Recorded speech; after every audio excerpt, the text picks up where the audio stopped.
This is a magical place to live in.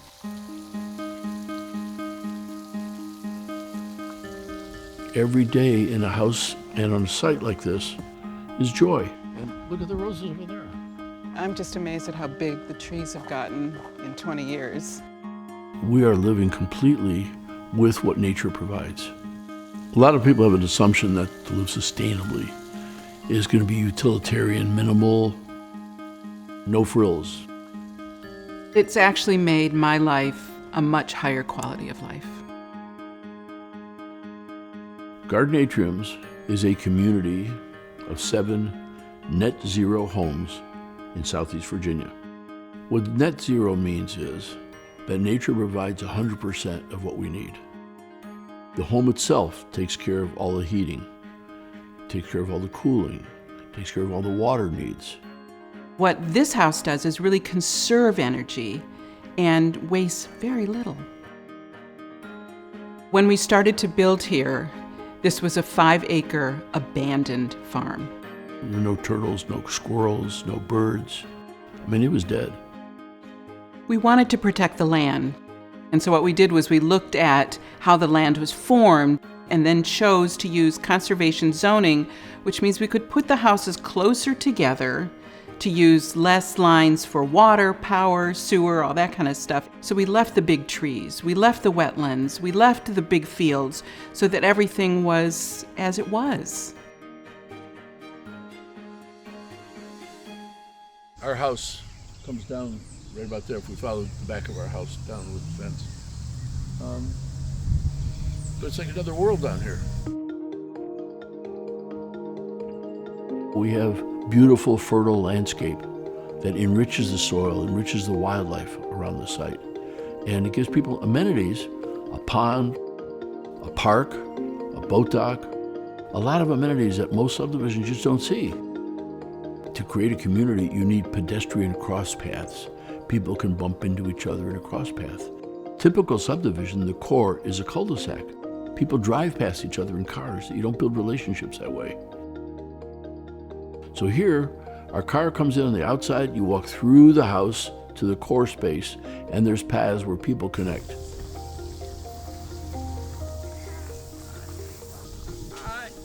What's evolved here is a real sense of community. Come on, you can do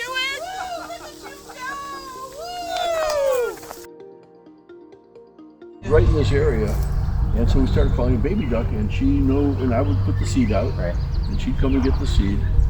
And then there's one time a hawk came in. I've really loved living in this community because it is small and it's tight-knit and you know all your neighbors. I absolutely love living in this neighborhood. It's been a life-changing experience for us, and I don't mean that lightly. It really has. Everybody who walks through the front door has like this, like you can hear this audible gasp. And that was what it was for us when we first walked in the door. And then when you walk out the back door, you have yet again another audible gasp.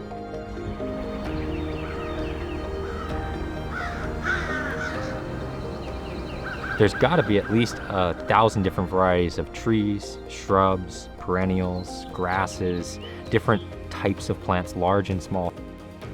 The biodiversity here is definitely not just an order of magnitude, it's probably a couple order of magnitudes over what you would find in your traditional suburban home. It's here because it's not been bulldozed.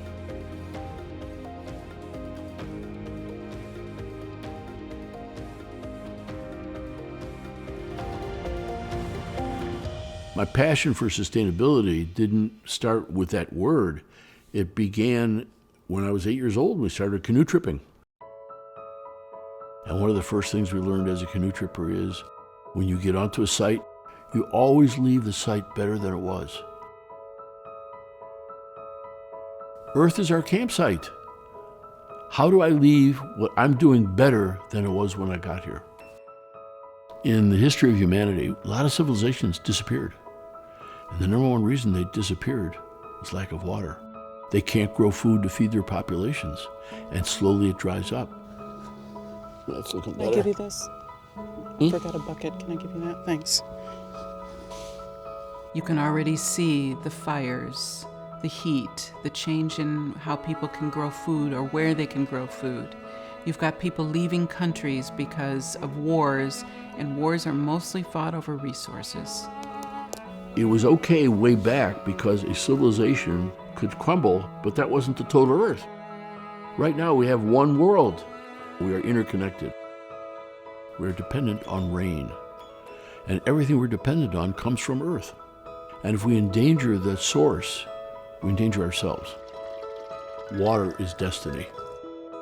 Most people have lawns, and lawns are really dead landscapes. There's nothing for birds or animals to eat. All they do is sort of take up water and put chemicals on it that end up in our water system. We chose plants that are low maintenance, that don't have to be watered. They can get through any droughts that we might have. One of the other things that we do to help the site, we use non-toxic materials, concrete or crushed stone. And when the rain hits it, it's pervious. It soaks in through it and goes down to recharge the aquifers in the soil. We have metal roofs so that the rainwater can come down off the roof without getting anything like asphalt pieces on it. Goes into our downspouts, goes into a cistern.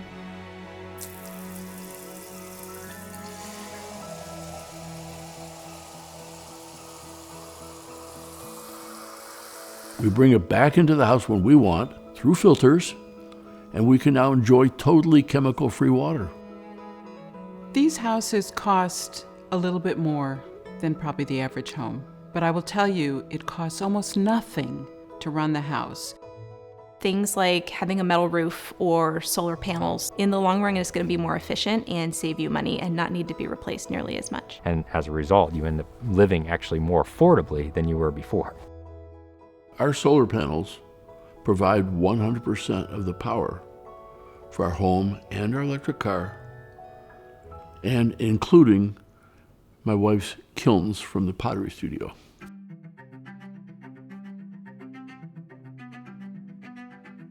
If she fires the kiln 3 or 4 times in the same month, we may get an electric bill, $30, $40.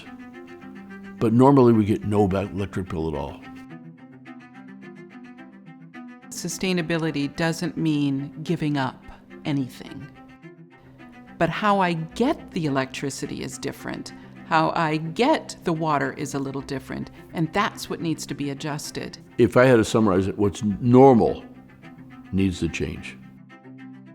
On our garden atriums, we have a skylight that faces south, and it's angled to be a perfect 90 degrees to the winter sun to maximize the solar gain, bring in the maximum amount of heat we can.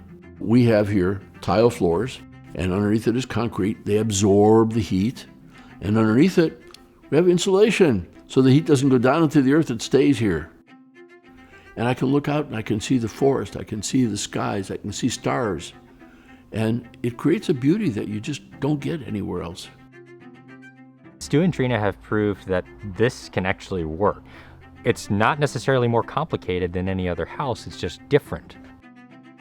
When we build a house like this, they're very tight. Most windows, double-hung windows, they go up and down, but the air comes in and goes right through them. If you want to seal your house, the ones we use are casement windows. You crank them closed, and when you flip that lever, it goes whoomp, it's sealed. So there's not a lot of air that moves in and out from outside, except if we choose to. So what we had to really think about is air quality inside the house. Normal paint, it'll off-gas for 10 years. So we had to choose every single thing in the house so that it wouldn't off-gas. Things like zero VOC paint, porcelain tile, wool carpet with hemp backing, solid wood cabinets, and finished in a way that they don't off-gas. So it was really, really important for us to make sure that the air was healthy, and then we added plants to make sure that it was even healthier. And so we provide 2 plants that have very large leaves. So an Australian bird of paradise, the leaves are like 5 and 6 feet long, a couple feet wide. And the other plant is a giant peace lily. What you want is more square inches of plant because the plant absorbs carbon dioxide and puts out oxygen. I have horrible, horrible allergies, and the air quality has really, really helped my lungs. Certain species of plants can filter toxins and formaldehyde from the air. They also just bring a sense of warmth to the home without adding extra clutter.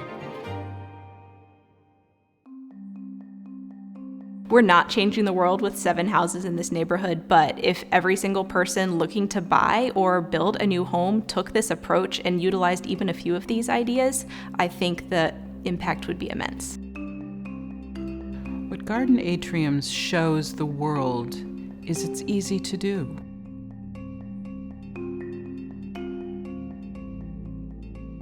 My hope is that everybody can start doing something. Do one thing, and then do another. Add solar panels, put in more insulation, put in different windows. The change to what we're doing has to be bottom up, not top down.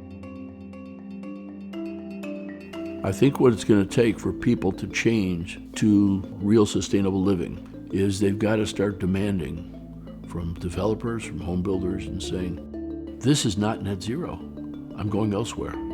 This has off-gassing, I'm going elsewhere.